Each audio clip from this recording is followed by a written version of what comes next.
President Joe Biden telling the Houston Chronicle they had to delay distributing supplies because they weren't able to reach state leaders for the needed disaster declaration request. What's your response to that? Is that true? Oh, first is false, completely false, and it's bizarre. You would think that if a president were to make an attack like that on a governor, he would have the receipts to prove it. To the contrary, Julie, I have the receipts to prove he just flat out lied.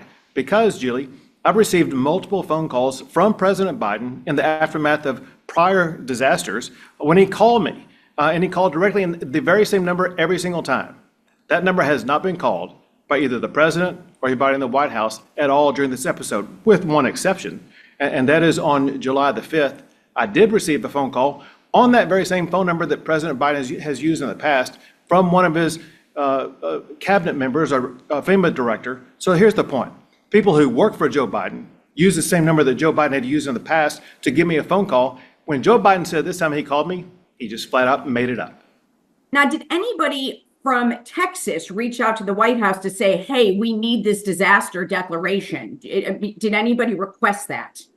Of course. And Julie, this works the same way that it has in every disaster that we have. And that is what happens is you make an assessment of the damages that have occurred. Mathematically, it has to add up to a certain dollar amount to get a FEMA award. And we waited until the dollar amount was met and then sought the grant from FEMA. And it was actually awarded by Joe Biden. So Joe Biden stepped upon his own success by trying to help out Texas by making up a fabrication that has no tether to truth whatsoever.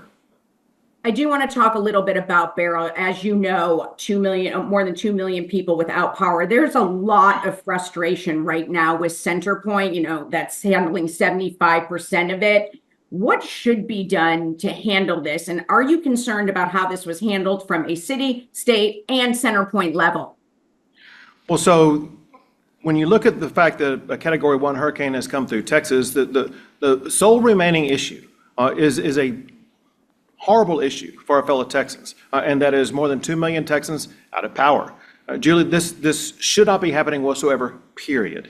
And what I'm going to be doing immediately is instructing the Public Utilities Commission to undertake an immediate study to find out why this is repeatedly happening in Houston, Texas. They should not be losing power. I want to find out, was there a structural flaw with regard to the electrical delivery system? Was that the cause of it? If so, what needs to be done to shore it up? Or was this a personnel issue of not having enough power personnel in all the right locations to get power back up and going again?